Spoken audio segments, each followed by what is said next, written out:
Hello everyone, Ziausen this side. So in the yesterday lecture, we were dealing with the mechanism of muscle contraction, and today hand we are starting with a topic called as skeletal system. Okay, so let's get started. So here, the skeletal system consists of a framework of bones and a few cartilage. Okay, deal with. So basically, the first thing first, bones are made up of osteocytes. Okay, the bones are made up of osteocytes, whereas the cartilage is made up of chondrocytes. Okay, deal with. Now, what is the basic difference between them? So here, this system, the bone and the cartilage system, has a significant role in the movement, which is shown by the body. You can imagine that chewing the food without the jawbone and even walking around without the limb bones. This is a kind of impossible task. So basically, the bones and the cartilage are specialized connective tissues. They are specialized connective tissues. The bones and the cartilage are specialized connective tissues, whereas the blood is the fluid connective tissue. Please do remember this as well. So here, the bones have a very hard matrix. Why? Because of the deposition of the calcium salt in them. So the osteocytes will be having the higher amount of calcium salt in them. That is the reason why they are having the stony appearance. That is what we call as the very hard matrix. Whereas in the cartilage, it is slightly pliable, which means flexible or easily breakable due to the chondroitin salt, specifically the chondroitin sulfate. Okay, deal with. Now, in the human beings, this system is made up of 206 bones and a few cartilage. So basically there are 206 bones and a few cartilages which are comprising the complete human skeletal system. So it is grouped into two principal divisions, that is called as the axial and the appendicular skeleton. Okay, the axial and the appendicular skeleton. We'll be dealing with both of them. But so starting with the first thing first, called as the axial skeleton. Okay, deal with. So here, axial skeleton comprised of 80 bones. Basically, the axial skeleton is comprised of 80 bones. So if I'm going through that, there are 206 bones total, and if the axial bone is having 80 bones, so the appendicular will be having 126. Okay, the appendicular will be having 126. So the first thing, the axial skeleton is having 80 bones which are distributed along the main axis of the body, that is called as a skull, the vertebral column, the sternum, and the ribs. I repeat, skull, vertebral column, sternum, and the ribs are comprising axial skeleton. Okay, this will be the skull for me, and somehow this will be the sternum, the front portion, and just behind the sternum in the dorsal region, that will be the vertebral column, and these are the ribs. So this complete structure will be the axial skeleton. The skull, the vertebral column, sternum, and the ribs. So basically the skull is composed of two sets of bones. Our skull is composed of two sets of bone, that is called as a cranial and facial. Cranial and facial. That is total 22 bones. Okay. So basically the cranial bones are 8 in number. We'll be going for the diagram as well. So the cranial bones are 8 in number. So if I'll be going through, like, if I have to minus that the 8 from the 22, I'll be getting 14 as the facial one. Okay, so the facial bones are 14, whereas the cranial bones are 8. Getting? Okay, and the cranial bones are making the brain box, that is the hard protective outer covering. The hard protective outer covering, that is called a cranium for the brain, whereas the facial is having 14 bones. Okay, go through, which is making the front part of the skull. And one more thing, that the single U-shaped bone is also there, that is called as a hyoid bone. Okay, it is also called as hyoid bone at the base of the buccal cavity, and it is also included in the skull. Please do remember that the hyoid bone is included in the skull. Even like the each middle ear also contains three tiny bones, that is called as the malleus, incus, and stapes. Okay, go through. There's a short form for them, that is MIS. Malleus, incus, stapes. Okay, go for. Do remember one extra thing, that the stapes is the smallest bone in the human. The smallest bone in the human is stapes. Please do remember this. Okay. Now, collectively, all of them, the malleus, incus, and the stapes, are called as ear ossicles. Collectively, they are called as ear ossicles. Okay, done. This is the frontal bone. Okay, this portion is called as the frontal bone. Correct. Okay, this is parietal. Then this one is the temporal. This is the occipital bone, and the opening of the occipital bone will be called as occipital condyle. Here you are having a bone called as sphenoid bone. Here, like this small portion is called as the ethmoid bone, whereas we are having the just like for this case, we are having the cranial bones. So there's a trick as well for remembering all the 8 of them. We can go for the trick. The trick is step of cranium. What's the trick? It is the step of cranium. Now what does this mean? So basically, if I'll be going for the step word, here S stands for the sphenoid, correct? T stands for the temporal, then E stands for the ethmoid, okay? P stands for the parietal, whereas O stands for the occipital, and the last but not the least one, F stands for the frontal. Okay, so that is the reason we are calling it as step off. Do remember the case. If you want to remember the names of the cranial bones, they are 8 in number. You will be calling them as step off. And one more thing, if you are counting them out, 1 2 3 4 5 6, and we are having like the 8 bones. So ultimately here are 2 bones which are 2 in number, and they are none other than PT2. I call them as the PT2. What's the meaning? So PT2 means that there are 2 parietal and 2 temporal, because they are in the side portions of the cranium. So there are 2 parietal and the 2 temporal, and that is the reason 6 plus 2 will be equal to 8. Okay, go for. So this is properly like the cranial bone. Then we are having the frontal bones as well. Here you can have the lacrimal bone, the nasal bone, the zygomatic bone, maxilla, mandibles, and the hyoid. Go for maxilla is the upper jaw, whereas the mandible is the lower jaw. Please do remember the case that the mandibles are the strongest bone in the human. The strongest bone in the human is mandible. Okay, go through. There are 2 condyle, that is called as a dicondylic skull. If you are dealing with the primitive mammals, they will be having the monocondyle, so they will be called as a monocondylic skull. Now dealing with the vertebral column. So here the vertebral column is formed by 26 serially arranged unit called as vertebrae, and all of them are dorsally placed, which means on the back side, and they extend from the base of the skull. The base of, like somehow like this is the skull, so they'll be extending from this portion, okay, the base of the skull, and they are constituting the main framework of the trunk. Okay, so the vertebrae are constituting the main framework of the trunk, and each vertebrae have a central hollow portion that is called as a neural canal, which means like this is, if this is the first vertebrae, if this is the first vertebrae, this will be the second vertebrae, this will be the third vertebrae, and all of them are having here a canal. Okay, this will be called as neural canal. This will be called as a neural canal through which our spinal cord passes, because the spinal cord is one of the most important part of the central nervous system. So it needs protection, right? And for the protection purpose only, the vertebral column is there. Okay, and the name of the first vertebrae is atlas, and the name of the second vertebrae is axis. It articulates with the occipital condyle. So basically, whenever the opening of the brain or the cranium box, that is the occipital condyle, is coming from the occipital lobe.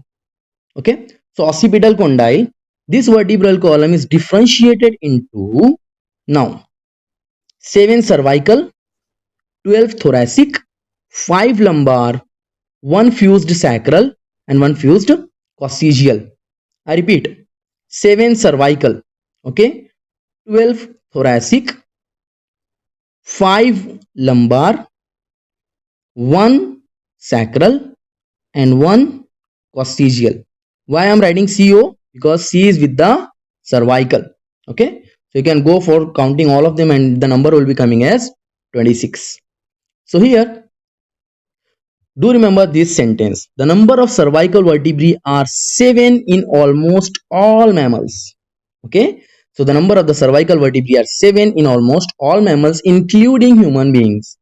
And the vertebral column protects the spinal cord, supports the head, and serves as the point of attachment for the ribs and the musculature of back. So basically the ribs are attached with the sternum ventrally, whereas the same ribs are attached with the vertebral column dorsally. Okay, go for.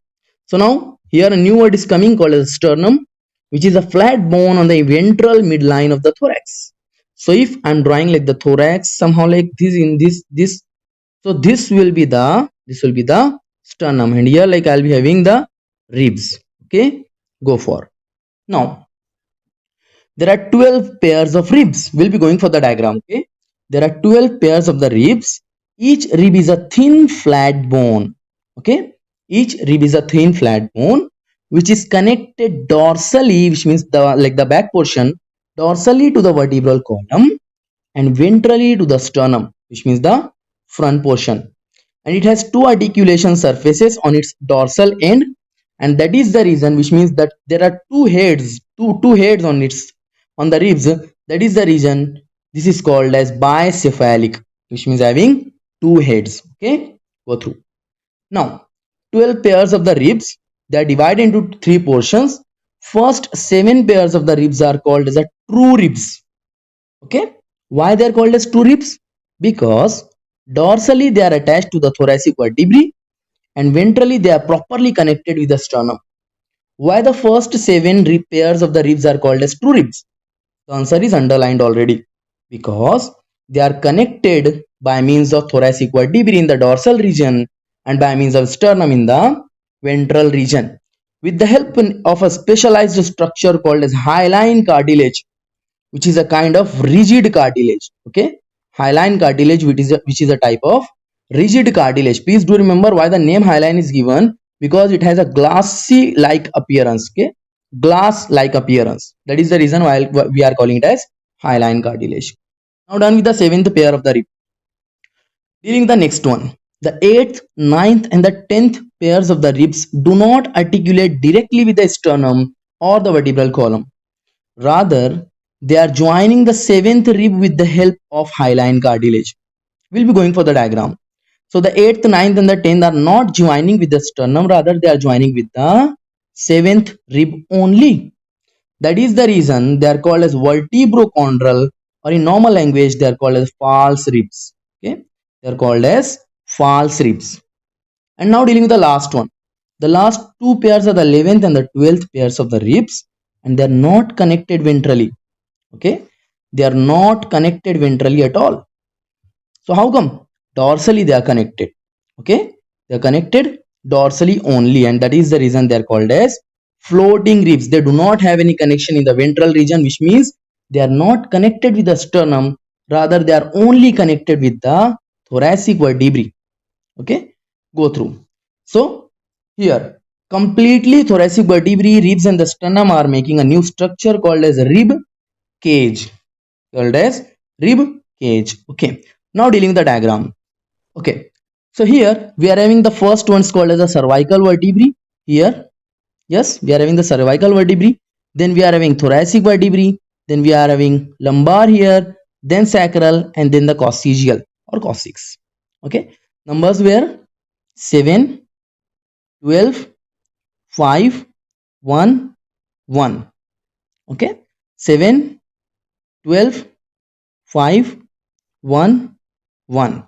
So deal with the case. Okay, we can call the cervical as C1 to C7, correct? Thoracic as T1 to T12 and so on. Okay, go through the case. So here we are observing that the vertebral column is somehow slightly like in that tilted shape. Alright, I'll be calling it as S shape, and this is the reason why we can stand erect. If this will be straight, we can't stand erect. Okay, so this is the rib cage. Okay, this is the rib cage. You can observe that yes, there are true ribs. There are 7 true ribs here, because all of them are directly connected with the sternum. All of them are directly connected with the sternum. But if you are observing the 8th, the 9th, and the 10th, 8th, 9th, and the 10th. So here, okay, so these 8th, 9th, and the 10th are connected with the 7th one. That is the reason they are called as false ribs. Whereas 11 and the 12th are here. 11th here and the 12th is this. So they are only connected dorsally and they are not connected ventrally at all. That is the reason they are called as floating ribs. Okay, go for. The dorsal portion is called as a vertebral column, whereas the ventral portion of the joining of the ribs is called as sternum. And comprisingly, like the combinedly vertebral column, ribs and the sternum are making the rib cage. They are comprising the rib cage. Okay, deal with the bones of the limbs. The bones of the limbs, along with their girdles, are constituting the appendicular skeleton. Okay, along with the girdles, limbs as well and the girdles as well, they are making the appendicular skeleton. Whereas each limb is of 30 bones. Each limb is of 30 bones, which means like the how many limbs we have? We have four limbs, like two forelimbs and two hind limbs. Handling. So ultimately we will be having 4. So 34 is 30 into 4 will be 120. So ultimately we have to have 6 bones, which will be the girdle bone. Okay. Then we'll be having 126 bones here for the appendicular skeleton. Please do remember that the axial skeleton has 80 bones, whereas appendicular is having 126, and combinedly they will be having 206 or 206 complete bones. Okay. Now the bones of the hand are called as humerus, radius, and ulna. Okay. We are having the carpals as well. Here the carpals are called as a wrist bone, which are 8 in number. The metacarpals are also there, which are called as the palm bones, which are 5 in number, and the phalanges, which are called as the digit, which are 14 in number. You have to remember this, that the carpals are present in the hands, whereas the tarsals are present in the feet. Okay, go through. So humerus, radius, radius is on the thumb direction. Okay, do remember that the radius is basically near the thumb. Okay, thumb. Whereas the ulna is near the finger. Go through. Okay, the last finger, or what we call as a pinky finger. Okay, now dealing with the feet. So basically the femur, the thigh bone, the longest bone. Okay, thigh bone is the longest bone, femur is the longest bone, whereas the stapes is the smallest bone. After femur we will be having tibia and the fibula as well, the tarsal.